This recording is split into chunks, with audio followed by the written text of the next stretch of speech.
Hey guys, welcome to my channel. So, are you a GCC expat planning to immigrate to Canada on a PR? Do you want to know the list of benefits the Canadian PR provides from the point of view of a GCC expat? If the answer to the above two questions is yes, then this video is for you. In this video, I'll not only explain the list of benefits of the Canadian PR from a GCC expat perspective, but will support it with facts and numbers so that you can make a better and informed decision about immigrating to Canada based on your circumstances. Moreover, since I did the entire PR immigration process myself, you can always reach out to me if you have any questions through the comment section. So let's get started.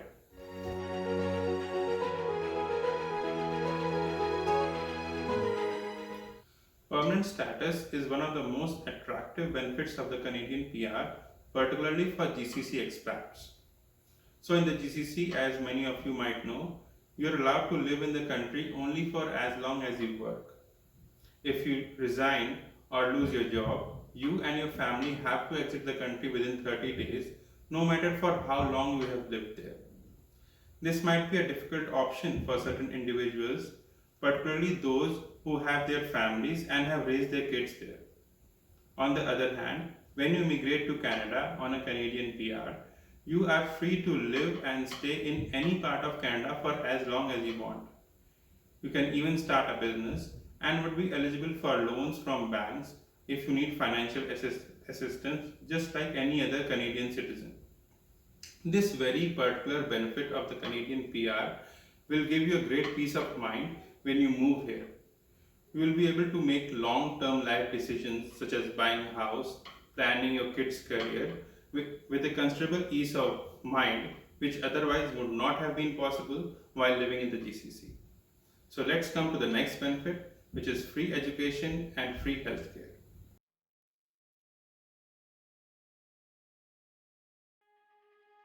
So the Canadian PR holders are entitled to almost all the benefits as the Canadian citizens except the right to vote. This includes free education and free healthcare.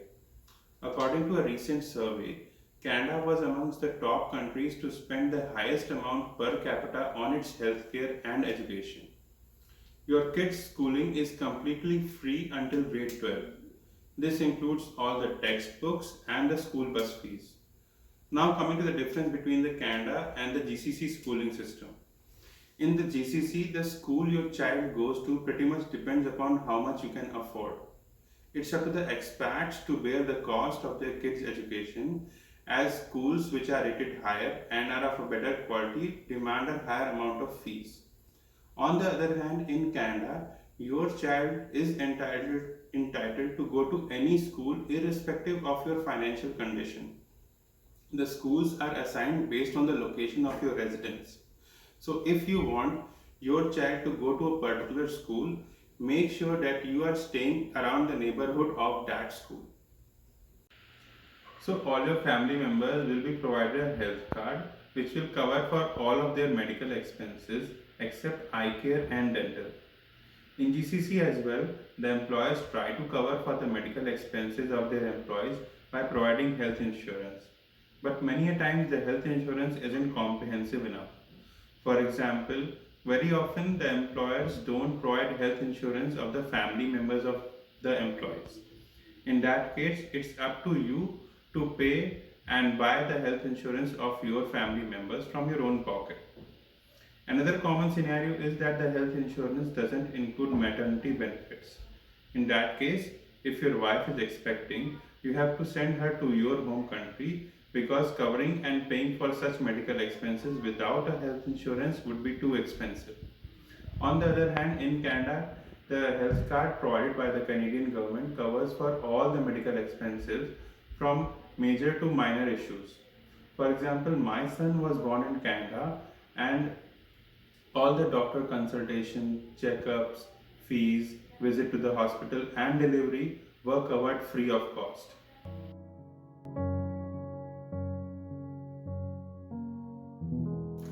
So the childcare benefit or the CCB is a tax-free monthly amount you get to help in the cost of raising children until they are 18 years of age. You can get an estimate of the amount of CCB you will get using the Child Care Benefit Calculator. I have provided the link of the CCB calculator in the description box below. Usually the amount of CCB you get decreases as your net income increases. For example, for a family with a net income of $60,000 living in Ontario with a 1-year-old child, the CCB calculator shows a monthly payment of $398. The CCB is usually credited to the mother's bank account, so make sure you have an account created for the same. The employment insurance benefits are the benefits available to you while you are working. The first is the EI regular benefit, in which you are giving financial assistance by getting an amount at a regular time interval in case you have lost your job. For example, during the current COVID crisis, the Canadian government provided $2,000 per month to all the individuals who lost their job as part of the COVID. The payments are usually done either bi-weekly or on a monthly basis. The next are the EI parental and the maternity benefits. So the EI paternal and maternity benefits is the amount you receive if you need to take leave from work if you are pregnant or need to take care of a newborn. You should have worked for at least 600 hours before you apply for parental and maternity benefits. The maternity benefits is given only to the child's mother if she is working up to a maximum of 15 weeks. Parental benefits can be taken both by the mother and father of the child. You can take a maximum of up to 40 weeks, but one parent cannot receive more than 35 weeks. Just to give you an example, a mother can take 15 weeks of maternity plus 35 weeks of standard parental leave, which will give her a total of 50 weeks. The father can also take up to 5 weeks of standard parental benefits to take care of the baby. The amount of parental and maternity benefits you receive depends upon your weekly earnings. The higher your weekly earnings, the more you will receive. But EI has a cap of $573 per week for parental and maternity benefits. If your weekly earnings are more than that, you can lose some part of your earnings while you are on leave. Some employers, however, do provide a top-up amount to match your weekly earnings, which you can check with your employer. You can use the link I have provided in the description below to get an estimate of the EI, maternity and parental benefit amount. Then the Canadian Pension Plan. The Canadian Pension Plan is a monthly taxable benefit that replaces part of your income when you retire. The amount you receive each month in pension depends upon the amount you have contributed to the CPP as well as the age at which you decide to retire. An important thing to remember is around 5% of your income is deducted every month as your contributions to the CPP and the EI benefit.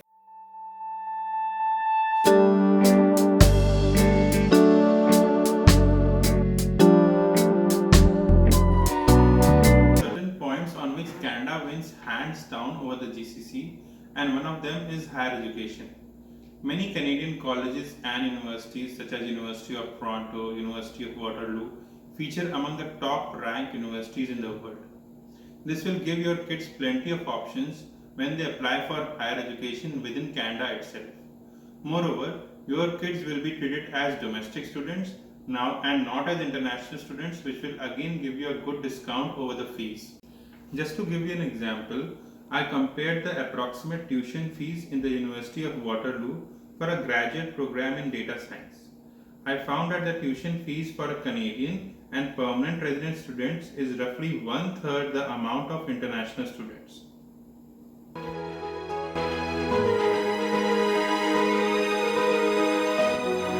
Once you have lived in Canada for approximately 3 years on a Canadian PR, you will be eligible to apply for Canadian citizenship. Canadian citizenship coupled with Canadian work experience is one of the best things you can have in your resume. It will open a lot of opportunities for you, such as working in the US or even going back and working in the GCC. Why I am saying this? Because there are many Canadian citizens working in the GCC earning much more salaries than the GCC expats. Canadian passport is regarded as one of the strongest passports in the world. This means that Canadians can visit over 180 countries in the world without any visa restrictions. Many countries don't need any visa at all for Canadian passport holders, and some issue visa on arrival.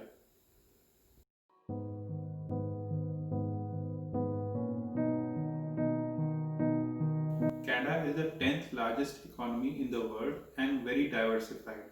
Hence, there are ample job opportunities available in every sector, be it oil and gas, retail, banking, IT, or medicine.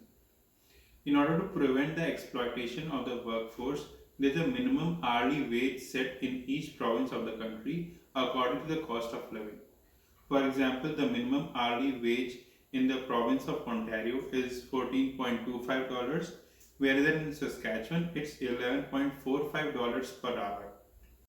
Moreover, there are plenty of survival job options available while you are searching for a job in your field. One very good thing I found in the job culture over here is that each job is treated with equal dignity and respect.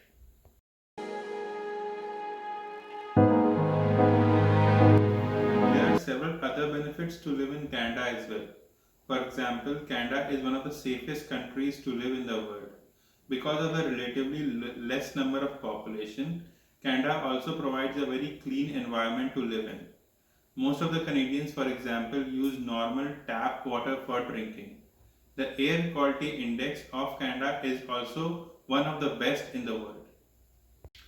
Overall, I found the policies and the benefits provided by the government to be very family friendly. For example, the child care benefit or the employment insurance benefit or the paternity or the maternal benefits. But just like there is no place in the world which is perfect, Canada has its own drawbacks too. So in my next section, I'll tell you about the things which I still miss about GCC when I moved here.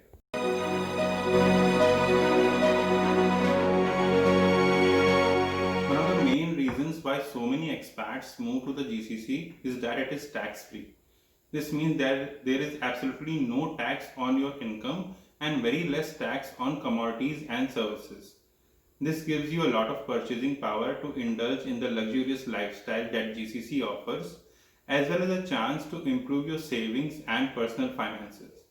On the other hand, in Canada, you are taxed heavily. Around 40% of your income is taxed by the government, which it uses to provide the various benefits which I described above.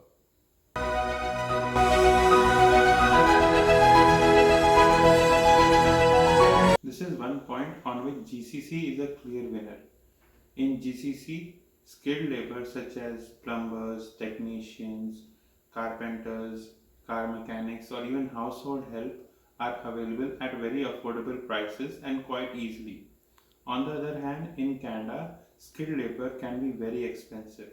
For example, the average rate of a plumber in Toronto can reach up to $80 per hour, which is almost equal to that of an IT project manager. Hence, in Canada, you have to do most of the household chores such as cooking, washing, laundry, and even fixing minor repairs of your house all by yourself.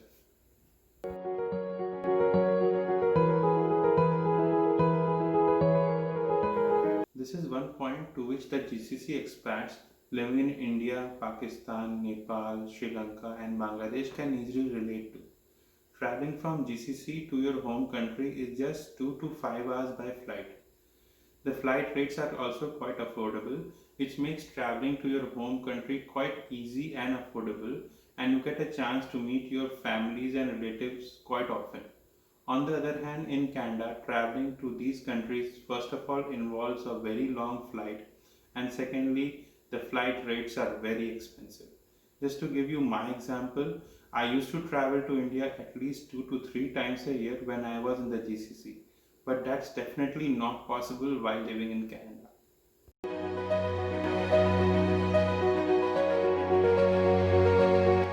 So there is a no clear winner here. While the GCC offers you benefits such as tax-free income, lots of purchasing power, and closeness to the home country, Canada delivers on long-term life promises such as overall security, education, and healthcare. Which option you choose depends upon your personal situation and circumstances. I hope that the video in which I have covered the list of benefits of the Canadian PR will help you in making a better and an informed decision. So if you found my video useful, please do like, share and subscribe. Goodbye and see you in my next video.